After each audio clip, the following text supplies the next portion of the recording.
Welcome to my YouTube channel study with Ranjit. Friends, आज के अपने इस वीडियो में मैं आपके लिए टॉप 30 ऐसे प्रश्न लेकर आया हूं।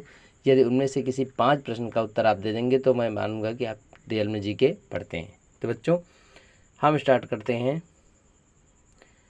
आज के वीडियो के टॉप 30 क्वेश्चन।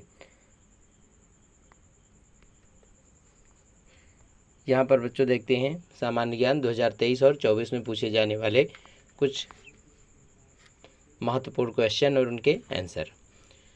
हमारा पहला प्रश्न है बच्चों यहाँ पर कि भारत का प्रथम बैंक कौन सा है। ठीक, मैंने पहले बता दिया आपको इस 30 में से 5 क्वेश्चन कमेंट्स के जरिए भेजना है। भारत का प्रथम बैंक कौन सा है, तो यहाँ पर देखिए बैंक ऑफ हिंदुस्तान, आंसर है बैंक ऑफ हिंदुस्तान। अगला प्रश्न, कान्हा राष्ट्रीय उद्यान कहाँ है। ठीक है, कान्हा किस लिए दूसरा है, कान्हा राष्ट्रीय उद्यान मैंने पूछा है कहाँ पर स्थित है, तो कान्हा राष्ट्रीय उद्यान मध्य प्रदेश में स्थित है। अगला प्रश्न, किस देश में विश्व के सर्वाधिक पशु हैं। ठीक है, किस देश में विश्व के सर्वाधिक पशु हैं, तो यहाँ पर देखिए आंसर में भारत में विश्व के सर्वाधिक पशु निवास करते हैं। अगला प्रश्न संख्या 4, राष्ट्रपति का मासिक वेतन कितना होता है। ठीक है, तो जो राष्ट्रपति होता है उसका मासिक वेतन यानी 1,50,000 होता है और भत्ता अलग होता है। ठीक है। अगला प्रश्न, राष्ट्रपति भवन में रहने वाले प्रथम भारतीय कौन थे। ठीक है, अब देखिए यहाँ पर राष्ट्रपति भवन में रहने वाले प्रथम भारतीय सी राजगोपालाचारी थे। कौन थे, सी राजगोपालाचारी थे। अगला, सबसे हल्की गैस कौन सी होती है। ठीक है, तो जो हाइड्रोजन गैस होती है बच्चों, यहाँ पर हम देखेंगे ऑप्शन में लिखा हुआ कि जो हाइड्रोजन गैस होती है वो सबसे हल्की गैस होती है। अगला प्रश्न, न्यूट्रॉन बम का आविष्कार किसने किया था। ठीक है, तो जो न्यूट्रॉन बम था, न्यूट्रॉन बम का आविष्कार सैमुअल कोहेन ने किया था। किसने, सैमुअल कोहेन ने न्यूट्रॉन बम का आविष्कार किया था। अगला प्रश्न, बनारस हिंदू विश्वविद्यालय की स्थापना किसने की थी। ठीक है, तो जो बच्चों जो बनारस में हमारी यूनिवर्सिटी है यानी जिसे कहा गया है हिंदू विश्वविद्यालय, उसकी स्थापना पंडित मदन मोहन मालवीय जी ने की थी। अगला प्रश्न संख्या 9 है, यहाँ पर देखते हैं भारत की पहली महिला विदेश सचिव कौन थी। ठीक है, तो भारत की पहली महिला विदेश सचिव चोकिला अय्यर थी। कौन थी, चोकिला अय्यर। अगला प्रश्न संख्या 10, विश्व खाद्य संघ का मुख्यालय कहाँ स्थित है। जो विश्व खाद्य संघ है उसका मुख्यालय इटली में स्थित है। देखिए बच्चों, वीडियो में आगे बढ़ने से पहले बता दे रहे हैं कि मैंने आपको पहले ही बता दिया था कि इसमें से टॉप 30 क्वेश्चन में से आपको केवल 5 प्रश्नों के उत्तर देने हैं, तो मानेंगे हम रियल में आप जीके की पढ़ाई करते हैं। ठीक है, वीडियो में अंत तक जरूर बने रहिए। अब देखिए अगला प्रश्न संख्या 11, विश्व की प्रथम महिला डॉक्टर कौन थी। ठीक है, तो जो विश्व की प्रथम महिला डॉक्टर थी तो वो थी एलिजाबेथ ब्लैकवेल, अमेरिका की रहने वाली। ठीक है, एलिजाबेथ ब्लैकवेल ये अमेरिका की रहने वाली थी। अगला प्रश्न, गुट निरपेक्ष आंदोलन की प्रथम महिला अध्यक्ष कौन थी। तो जो गुट निरपेक्ष आंदोलन था इसकी प्रथम महिला अध्यक्ष एस भंडार नायके जो कि श्रीलंका की रहने वाली थी। एस भंडार नायके जो कि श्रीलंका की रहने वाली थी। ठीक है, अगला प्रश्न संख्या 23, एवरेस्ट पर चढ़ने वाली प्रथम महिला कौन थी। तो माउंट एवरेस्ट पर चढ़ने वाली भारत की प्रथम महिला वेलेंटिना तेरेस्कोवा जो कि रूस की रहने वाली थी। ठीक है, यहाँ पर भारत की नहीं पूछा गया है। ठीक है, एवरेस्ट पर चढ़ने वाली प्रथम महिला कौन सी थी, जुंको तेबई जो कि जापान की थी। ठीक है, यहाँ पर देखना है एवरेस्ट पर चढ़ने वाली प्रथम महिला कौन थी, जुंको तेबई जो कि जापान की रहने वाली थी। और फिर नीचे प्रश्न संख्या 14 में पूछा गया है कि अंतरिक्ष में जाने वाली प्रथम महिला कौन थी।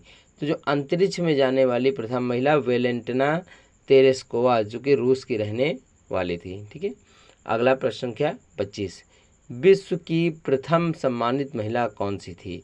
तो विश्व की प्रथम सम्मानित महिला ब्रिटेन की रानी एलिजाबेथ थी? कौन थी? ब्रिटेन की रानी एलिजाबेथ थी। अगला प्रश्न संख्या 16, विधानसभा की प्रथम महिला स्पीकर कौन थी? ठीक है, तो विधानसभा की प्रथम महिला स्पीकर सन्नो देवी थी। कौन थी? सन्नो देवी थी। अगला प्रश्न संख्या 28, यहाँ पर देखते हैं, सर्वोच्च न्यायालय में प्रथम महिला मुख्य न्यायाधीश कौन थी? ठीक है, सर्वोच्च न्यायालय में प्रथम महिला मुख्य न्यायाधीश कौन थी? तो यहाँ पर आंसर मैंने लिख दिया है मीरा साहिब बीबी फातिमा, जो कि सर्वोच्च न्यायालय की प्रथम महिला मुख्य न्यायाधीश थी। अगला प्रश्न संख्या 18 देखते हैं, भारत के राष्ट्रीय पक्षी को मान्यता कब प्रदान की गई? ठीक है, तो भारत का राष्ट्रीय पक्षी जो था मोर था और उसे मान्यता 1963 ईस्वी में प्रदान की गई। अगला प्रश्न संख्या 20, मुस्लिम लीग की स्थापना कब हुई? ठीक है बच्चों, तो यहाँ पर जो मुस्लिम लीग बना था उसकी स्थापना 1906 ईस्वी में हुई थी। अगला प्रश्न, कालिदास को शेक्सपियर क्यों कहा जाता है?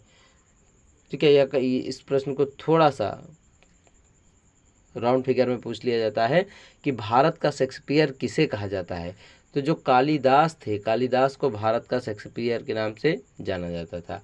और अगला प्रश्न संख्या 22 है कि कौन सी पठारी नदी पश्चिम की ओर बहती है? ठीक है,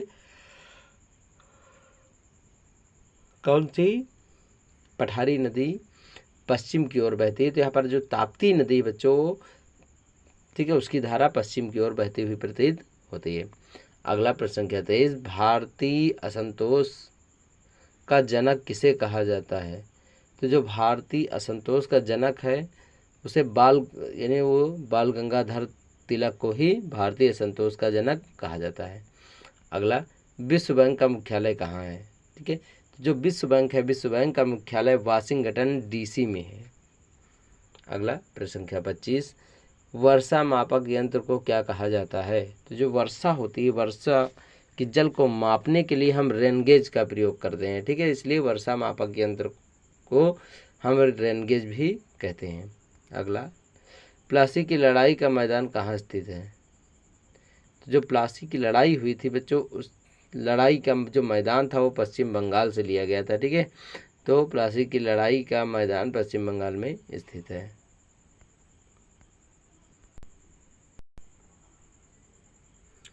अगला प्रश्न संख्या 27, यहाँ पर देखते हैं बच्चों, जीवाणु में गुणसूत्रों की संख्या कितनी होती है? तो जो बच्चों जीवाणु होते हैं छोटे छोटे, इन जीवाणुओं में गुणसूत्रों की संख्या लगभग 1 पाई जाती है। और अगला प्रश्न संख्या 28 है, चंद्रमा पर उतरने वाला पहला चालक विहीन अंतरिक्ष यात्री कौन सा था? ठीक है, यहाँ पर चंद्रमा पर उतरने वाला जो पहला चालक विहीन अंतरिक्ष यान था वो लूना 9 था। कौन था? लूना 9 था। और अगला प्रश्न संख्या 29, भारत की प्रथम IAS महिला कौन थी? तो जो भारत की प्रथम IAS महिला थी वो अन्ना जॉर्ज थी। कौन थी? अन्ना जॉर्ज थी। और अब इस वीडियो का अंतिम और प्रश्न संख्या 30, यूरोप का बारूद का पीपा किसे कहा गया है? ठीक, यूरोप को बारूद का पीपा किसे कहा गया है? तो यहाँ पर देखिए, बाल्कन को यूरोप का बारूद का पीपा कहा गया है। ठीक, तो बच्चों देखिए, इसमें इस वीडियो के माध्यम से मैंने आपको 2023 और 24 की परीक्षा में पूछे गए GK के प्रश्न उत्तरों के माध्यम से मैंने यह वीडियो तैयार किया है। और यदि आप इसमें से कुछ प्रश्नों के उत्तर देते हैं तो निश्चित रूप से आप पढ़ाई करते हैं। बच्चों, हम अपने इस वीडियो को यहाँ पर विराम देते हैं और अपने अगले वीडियो में पुनः मुलाकात होगी। धन्यवाद।